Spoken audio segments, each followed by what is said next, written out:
Assalamu alaikum dear students, I am Anjum Shafiq, your biology teacher for grade 11, and today I am going to discuss another important topic, that is land adaptations of fungi. So let's move to the classwork. So dear students, land adaptations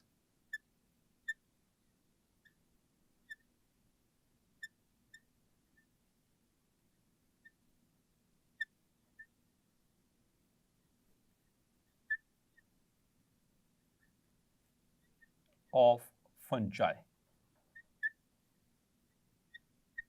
बहुत ही आसान question, बहुत ही आसान topic और उतना ही important.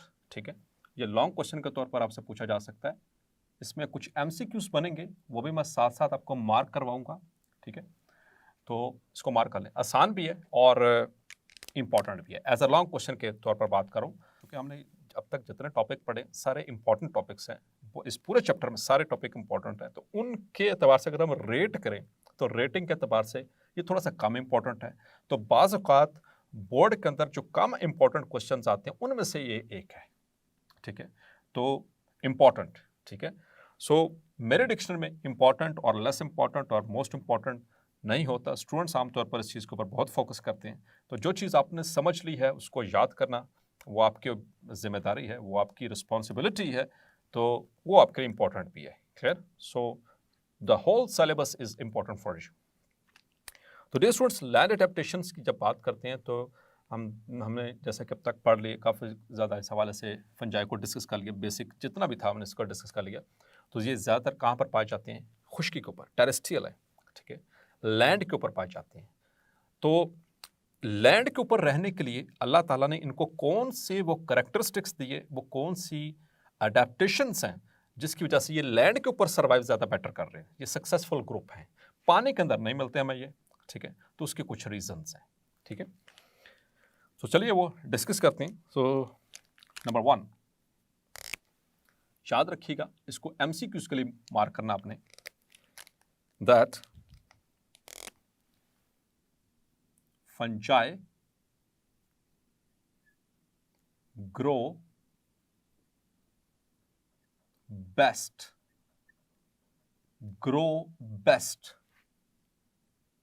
in moist habitat,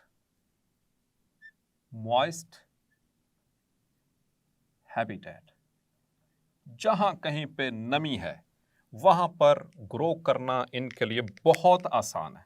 ठीक है, और वही इनके लिए बेस्ट सूटेबल कंडीशंस हैं। खुश्की के ऊपर, लैंड के ऊपर जो फीचर्स हैं वहां पर हैबिटेट इनके लिए बेस्ट कौन सा है? वैसे तो ये हर जगह पर ग्रो कर सकते हैं, एवरीवेयर, जहां कहीं पर इनको ऑर्गेनिक मैटर मिल गया, लेकिन बेस्ट कंडीशंस क्या इनके लिए? Moist habitat. Clear? And can grow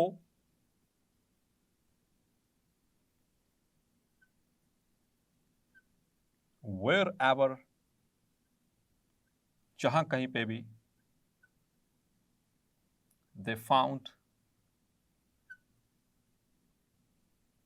organic matter.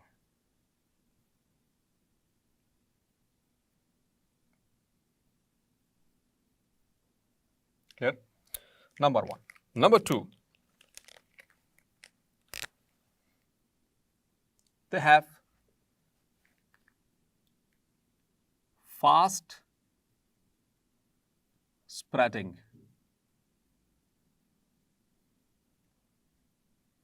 hyphae. आपको याद है कि हमने इनिशियली पढ़ा था कि इनके हाइफी के अंदर अल्लाह ताला ने ऐसी एबिलिटी रखी है, उसमें से एक का मैंने बताया भी था आपको कि वो एक दिन में 1 किलोमीटर तक इसका हाइफी जो है वो ग्रो कर सकता है। 1 किलोमीटर जो हम पैदल चले तो हमें इतनी देर लगे, तो डिस्टेंस ये ग्रो कर जाते हैं। ठीक है, सो फास्ट स्प्रेडिंग हाइफी, ये दूसरा करेक्टरिस्टिक है जो कि इनको खुश्की के ऊपर, लैंड के ऊपर अडेप्ट करने में हेल्प करता है। So they have extensive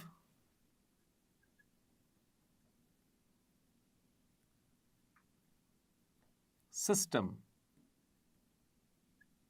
of fast spreading, spread का मतलब फैलना। ठीक है, फास्ट का मतलब तेजी के साथ, hyphae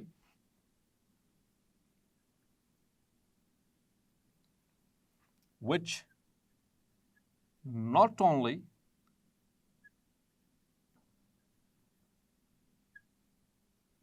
let them attach to substrate, यानी ना सिर्फ ये सबस्ट्रेट के ऊपर उनको अटैच करने में हेल्प करते हैं, बट ऑल्सो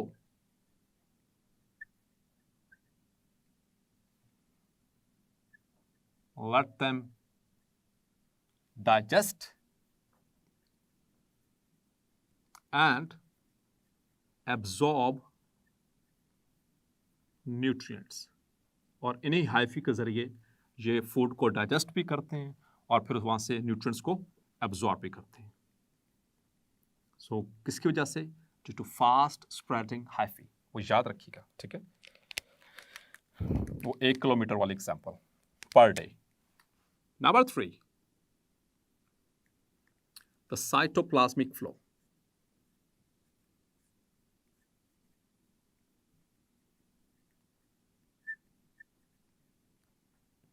तो आपको पता है, चाहे वो सेप्टेट हाइफी है, चाहे वो नॉन सेप्टेट है. नॉन सेप्टेट में तो वैसे ही साइटोप्लाज्म एक ही हाइफी के अंदर मौजूद है, बहुत आसानी के साथ वो ग्रो कर सकते हैं.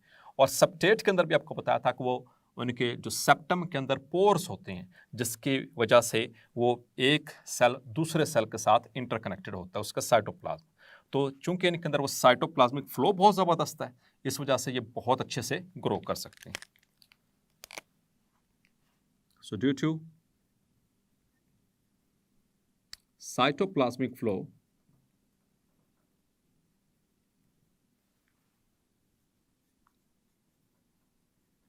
they can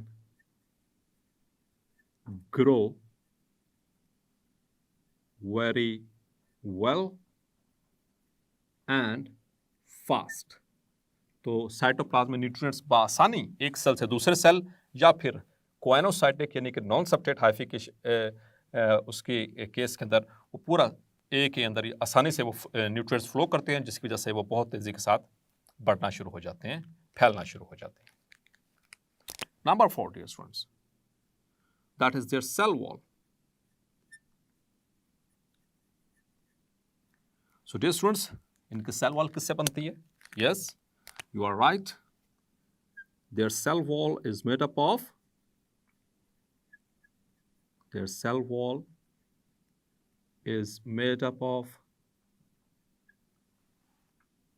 chitin.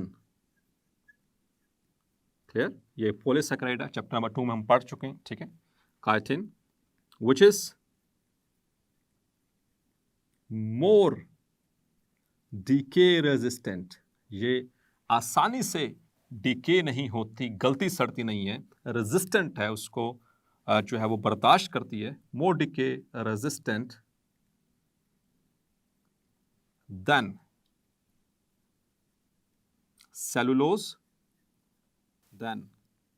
cellulose and lignin of plant cell wall. Clear? उनसे ज्यादा ये स्ट्रॉन्ग है. And even it can digest lignin, जो कि लक्कड़ है, हार्ड वुड, ठीक है? जो वुड होती है एक्चुअली उसके अंदर लिग्निन की वजह से हार्डनेस होती है. So digest lignin in addition to cellulose. ये उसको भी सेलुलोज को तो डाइजेस्ट करती है, उसके साथ साथ लिग्निन को भी डाइजेस्ट कर जाती है, जो कि इतनी ज़्यादा डिके रेजिस्टेंट नहीं है as comparatively the chitin. Number 5.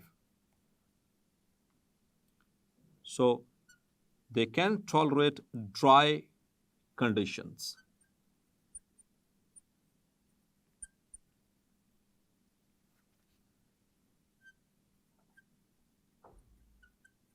Dry conditions tolerance. So they tolerate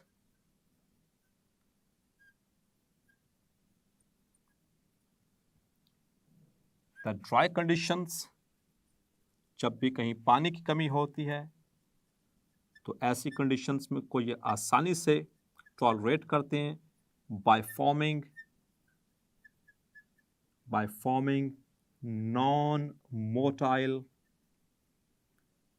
spores और कॉनिडिया, या फिर कॉनिडिया बनाकर, डिफरेंट कैटेगरीज हम पढ़ चुके हैं, कौन कौन स्पोर्स बनाते हैं, कौन कॉनिडिया बनाते हैं, clear. And even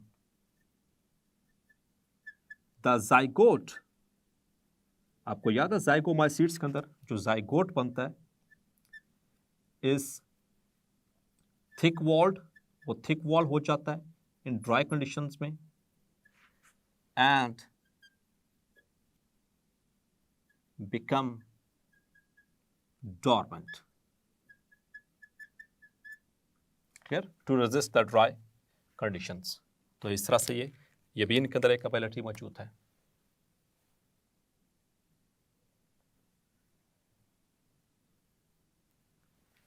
number 6, clear. Number 6 dear students, इनके जो हाइफी हैं वो अल्लाह ताला ने इस तरह से मॉडिफाई किए हैं कि वो बगैर पानी के भी जो है वो रिप्रोडक्शन में हेल्प करते हैं, ठीक है। उसको जो रिप्रोडक्शन है उसको वाटर इंडिपेंडेंट बना देते हैं। They have modified hyphae which enable them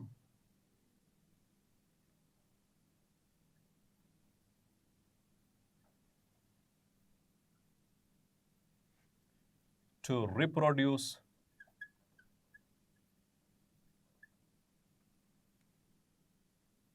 without dependence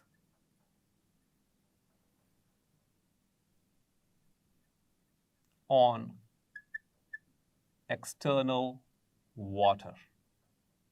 और वो हम डिटेल से पढ़ ही चुके हैं, ठीक है, हर किस के अंदर किस तरह से वो हाइफी जो है वो रिप्रोडक्शन में हिस्सा ले रहे होते हैं, क्लियर। 2 डिफरेंट जेनेटिक मेकअप के साथ बट कंपैटिबल स्ट्रेन्स के साथ। Number 7, they can tolerate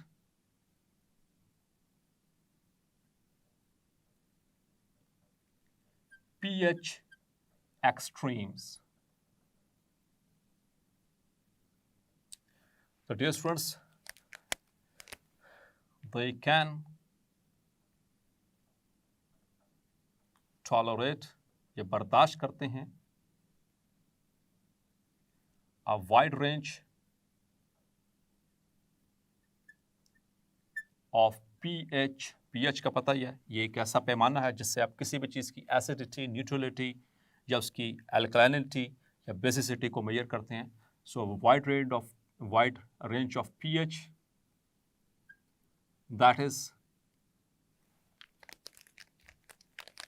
is 2 to 9। आपको पता है ना कि 2 ये तो हाईली एसिडिक है, 7 न्यूट्रल, 7 से नीचे एसिडिक होना शुरू होते हैं, 7 से ऊपर बेसिक होना, अल्कलाइन होना शुरू होते हैं। सो 7, 8, 9 ये अल्कलाइन यहाँ तक बर्दाश्त कर सकते हैं, अल्कलाइन जो pH है। और एसिडिक वो बर्दाश्त करने की ताकत वो अल्कलाइन से भी ज़्यादा है, यानी ये 2 के बाद सिर्फ 1 रह गया जो एक्सट्रीम जो एसिडिक pH होती है, तो ये उसको भी बर्दाश्त कर सकते हैं, टॉलरेट कर सकते हैं। Number 8, they can tolerate temperature extremes।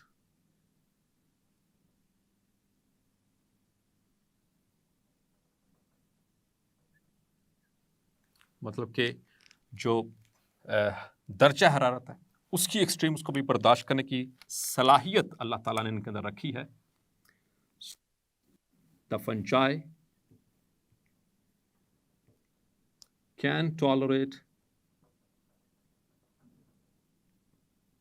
and grow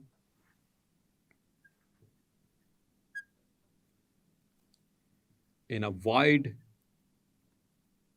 range of temperature extremes that is कितनी एक्सट्रीम को बर्दाश्त कर सकते हैं dear students? That is -5 degree Celsius to +50 degree Celsius, यानी 0 पे वाटर बिल्कुल फ्रीज हो जाता है, तो बिलो फ्रीजिंग टेम्परेचर है। और 50 डिग्री सेल्सियस पता है जब गर्मियाँ होती हैं तो जैसे 30 से ऊपर पारा जाता है, टेम्परेचर जाता है, तो हमें कितनी शदीद गर्मी लगना शुरू हो जाती है। जब 40 पे पहुंचता है तो बेहाल हो जाते हैं। ये 50 डिग्री सेल्सियस तक भी टेम्परेचर बर्दाश्त कर सकते हैं, और ठंडा कितना, बिलो फ्रीजिंग -5 डिग्री सेल्सियस तक भी। इसी वजह से ये आसानी रेफ्रिजरेटर्स और डीप फ्रीजर्स के अंदर, जहां पर -5 तक टेम्परेचर होता है, आसानी से ग्रो कर सकते हैं, फ्रिज के अंदर भी। Clear? Number 9, they can tolerate hyper or high osmotic surroundings.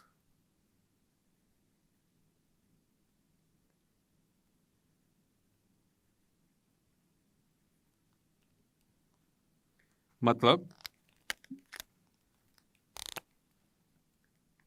they can grow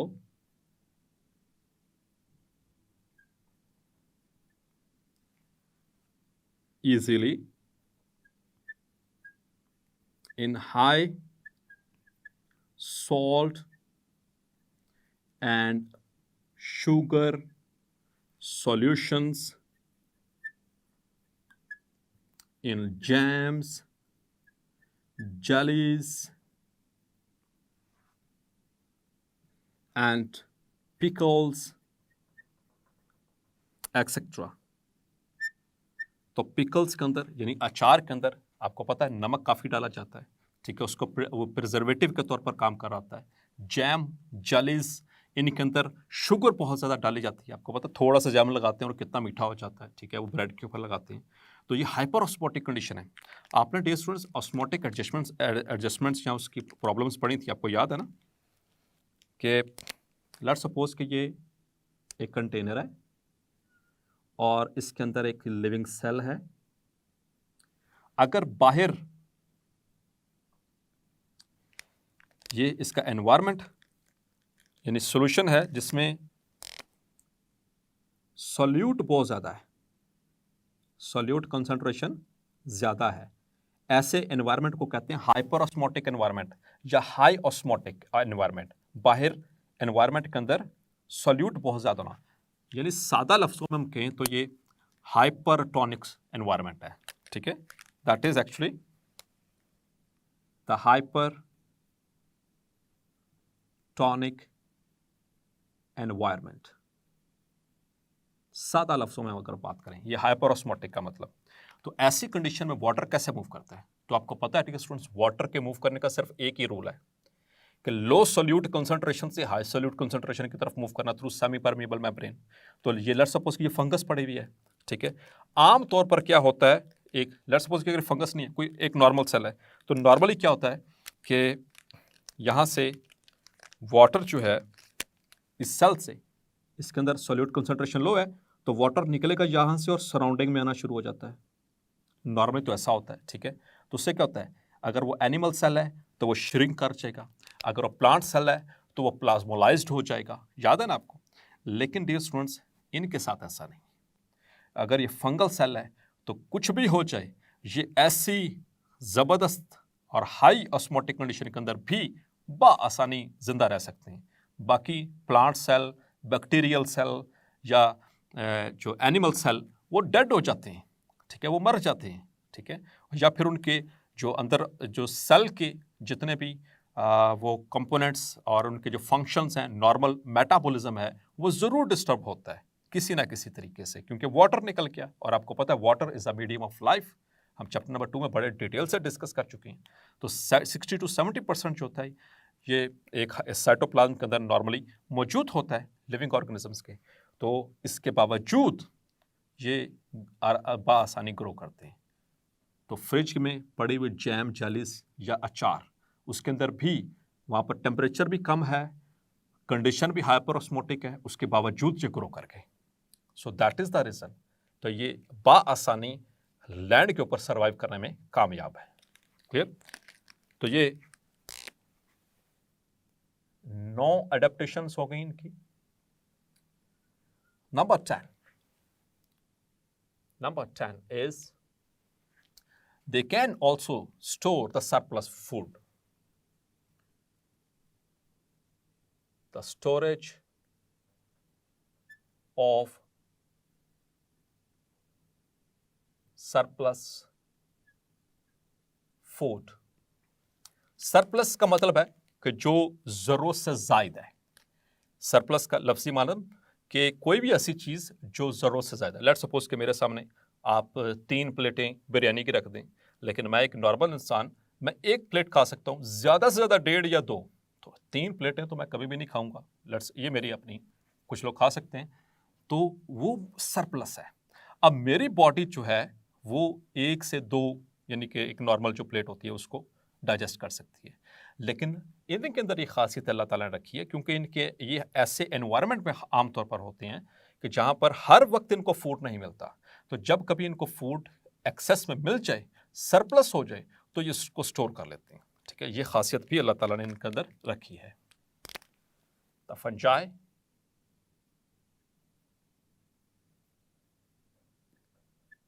can store surplus food in their mycelium।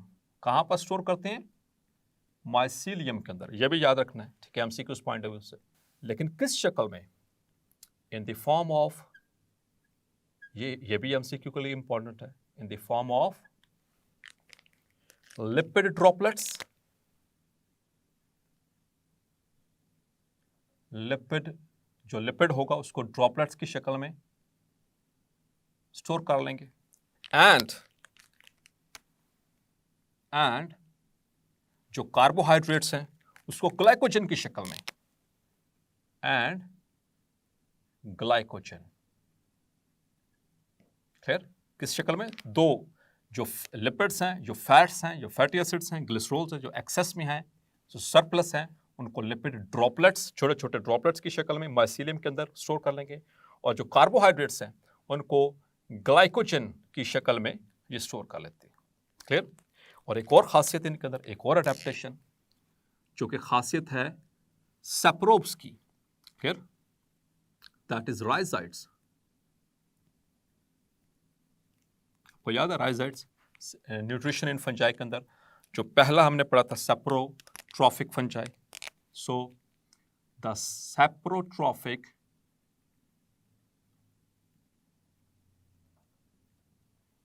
fungi are attached to their substrate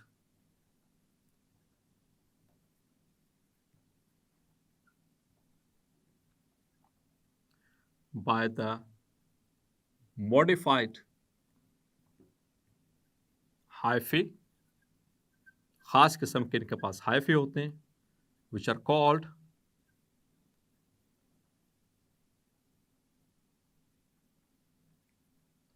rhizoids. जैसे रूट्स होती है ना प्लांट्स की, जो इनको जमीन के साथ चिपका के रखती हैं, अटैच करके रखती हैं, एंकर करके रखती हैं, इसी तरह से ये जो सेप्रोबिक यानी कि जो डीकम्पोजर फंजाई हैं, जो सेप्रोट्रॉफ्स हैं, उनको अल्लाह ताला ने राइजॉइड्स दिए। और एक और खासियत आपने पढ़ी थी, याद है आपको? That is haustoria. याद है आपको? जो कि parasitic fungi, the parasitic fungi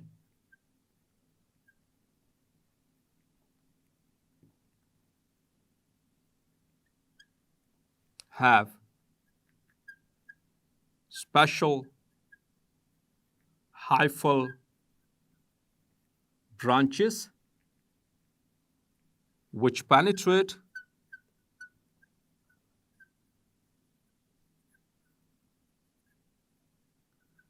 into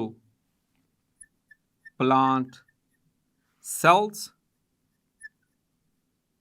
to obtain nutrients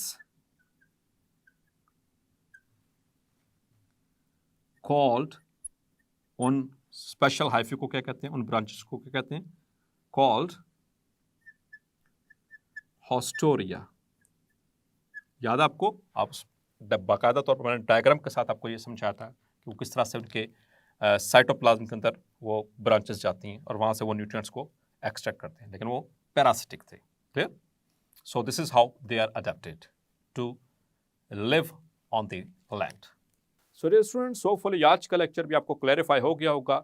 मिलता है नेक्स्ट लेक्चर में और डिस्कस करेंगे the ecological importance of fungi. तब तक अपना ख्याल रखिएगा। अल्लाह हाफिज।